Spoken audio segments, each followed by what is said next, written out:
Hello and welcome to our channel, The Fear Files, where we will be telling you about paranormal events that have really happened in people's houses. Please like and subscribe to our channel. It helps massively.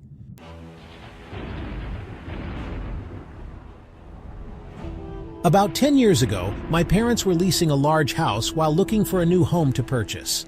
I was living in California at the time and had come home to visit for a few weeks. The first night that I was there, something strange happened. I climbed into bed and felt a sharp object sticking me. I felt around under the sheets and, to my surprise, found an open, almost diaper-sized safety pin. I closed it and put it on the nightstand. I forgot about it and went about my business the next day. The next evening, however, I found the safety pin, now open again, hidden beneath the covers in my bed.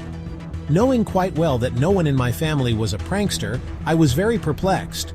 The next morning I went into the kitchen and asked, "Okay, who's putting the pin in my bed?" Everyone just looked at each other and said they didn't know what I was talking about. The way my sister and parents looked at each other convinced me that something odd was going on. Then, reluctantly, they all began to tell me about the strange events in the house. My father said that he would hear the front door open and close frequently, and would then hear footsteps down the hall or up the wooden stairs, but no one was there. My mother would hear the door slam, and then a voice imitating my sister's would say, "I'm home!" But she wasn't. My brother would hear the garage door open and close mysteriously during the night. Ghostly footsteps on the wooden stairs, leading to his apartment over the garage, were heard almost every night. My sister first realized the house was haunted when she heard the doors upstairs slamming open and shut at all hours of the night. She decided to move in with a friend as a result. She was alone up there if I wasn't visiting and sleeping in the adjoining bedroom. My parents decided to investigate and started with having the neighbors over for dinner. The attorney and his wife confirmed that there had been a problem with the previous owners and their children. According to the dinner guests, the two small girls refused to stay upstairs in their bedrooms and were terrified of even going up there. Meanwhile, my brother discovered that the house was built on an old family cemetery. My parents finally had all they could take and decided to move when they observed objects moving by themselves and the ghostly voices became more frequent. As they were getting ready to leave, my father noticed a ring hanging on a nail right beside the door leading in from the garage. The ring had definitely not been there just a few minutes beforehand. It had a black star sapphire with diamonds in the shape of a crescent. He swears that it was left there by the ghost. My husband now wears the ghost ring. We had it appraised. It was made at the turn of the century from 18 or 20 karat gold, but bears no stamp as such. The diamonds are real, and the sapphire is of high quality, resulting in an approximate worth of $1,200. What a wonderful gift from beyond.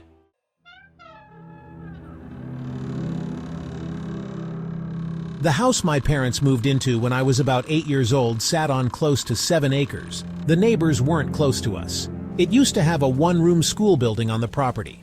That burnt down, they built a new school further up on the property, and it eventually became a house. I'm not sure about when that took place, but my parents never hid the fact that we were not the only people living in and on this property. I was outside one afternoon. I was the only kid around who couldn't hear the other kids if they were outside as they lived further down the road. I was sitting on my porch playing with my dog, and all of a sudden I heard a lot of kids playing and laughing down in the backyard. The only thing down there was a couple of dogs, and they were acting very strange. I went inside and told my mom what I just heard, and that's when she told me that they've thought for a few years the house was haunted, but nothing ever bad happened to them.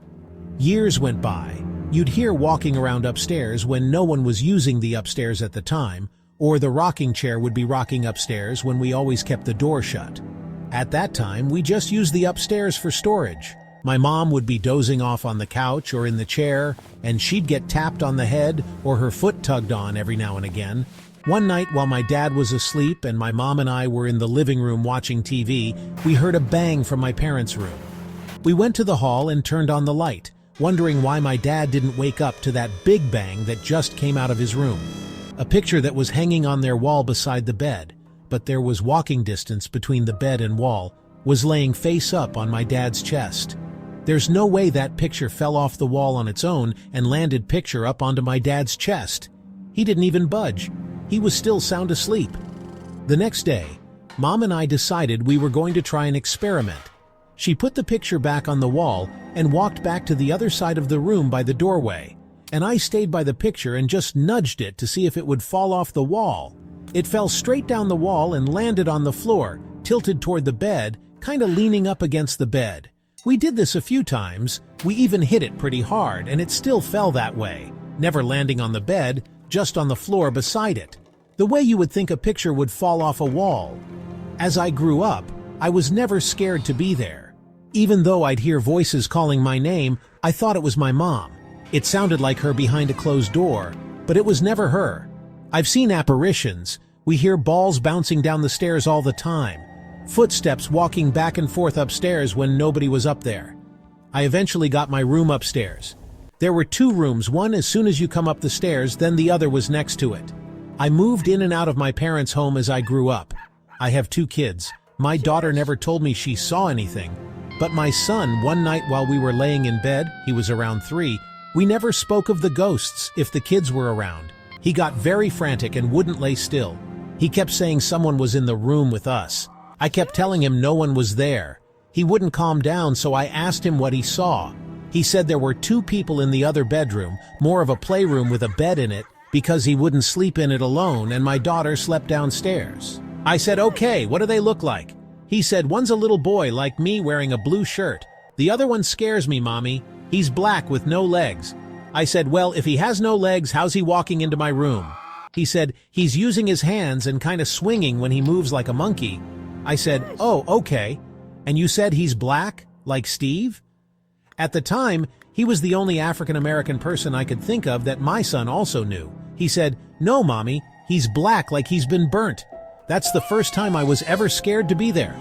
I've never been scared of ghosts. I've always had a thing for the paranormal world. I'm not sure why I was so scared that night. A few months later, while my kids were spending the weekend at their aunt's, I went up to bed. I closed the door that leads upstairs like I always did when they weren't home, so the cat and dog would stay downstairs and wouldn't take up my whole bed. I just laid down and was laying on my left side with my legs bent like I always do. Just closed my eyes, and out of nowhere, my bed bounced a bit like something lightweight just jumped up on my bed. I felt it walking on my bed. My blankets got tighter around my body as it walked up to my bed. It stopped right at my kneecaps. I didn't know what to think at the time. I just assumed our cat might have already been upstairs before I closed the door. I knew it wasn't the dog. She goes at least 80 pounds, and what I felt wasn't any more than maybe 8 pounds. I got up the next day, and my door was still tightly shut, and the cat was asleep on my dad's lap, and the dog on the floor in front of my mom. I asked, when did Alex finally come back down? They both looked at me weird and said the cat's been down here all night long. To this day, I never figured out what that was walking on my bed, but it only happened that one time. I no longer live there, but my parents do. And whenever I call home or my mom calls me, I usually always make sure I ask how my ghosts are doing, and she'll tell me if they've been doing anything or not. They've never hurt us. They do like taking our keys when we sit them down to run in the house to get something real quick, but usually all I gotta say is, okay guys, it used to be really funny when you did this, but I'm in a bit of a hurry. Could I have my keys back? And go to another room and come back to the kitchen, and they'll be right back on the table where I left them. There was one time, though, I was pregnant with my daughter. I had gone up to get some clean clothes to get a shower, and I stopped on about the 4th step to shut the light out. At this time, I'd been sleeping upstairs for at least 12 years. I hardly ever used the lights, especially when my parents were sleeping. The light shined right into their faces in bed, so I am very used to going up and down those steps in the pitch black dark. I turned off the light and was just standing there making sure I had everything I needed. I was about 8 months pregnant. I really didn't want to go all the way back up for anything, and out of nowhere, I felt a cold feeling on my back, like right on the shoulder bone, and down the steps I went. It freaked my mom out more than me. I didn't tell her about the cold feeling on my shoulder. She was stressed out enough that I never understood either.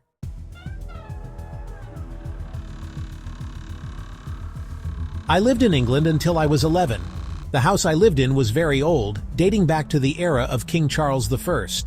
As the house was so old, it was natural for it to creak and groan. One night, my brother couldn't sleep. It was late, about 12:30. He went to his window and looked out. There, on the pavement, was a big black dog. It was looking straight up at my brother. My brother, who must have been about my age at the time, was a bit freaked out. He turned his bedroom light on to check that it was not just his imagination. When he went back to the window, the dog was gone. Even when my brother stuck his head out of the window and looked down the street, he could not see the dog. You may think that this was due to him being extremely tired and hallucinating. But then how can you explain the fact that he saw the dog the following night? The second experience, my whole family viewed. One night, we were all having supper when my father noticed someone looking through the window. It was an old lady. She just stood there and stared. We all looked away, ashamed to stare back, but when we looked again, she had disappeared as the dog had. I often saw the old lady. She would walk past our house, clutching onto a handle full of glass. My mother's good friend, who had lived in the village her whole life, said that she thought it was the spirit of an old lady who used to live in the house next door to us. She had been the daughter of the man who founded our village. The founder of the village was not happy. His wife was unfaithful and had spent all his money. The wife had eventually run off with another man, and he had not heard of her again. He was so depressed that he shot himself, leaving his only daughter with nothing but memories.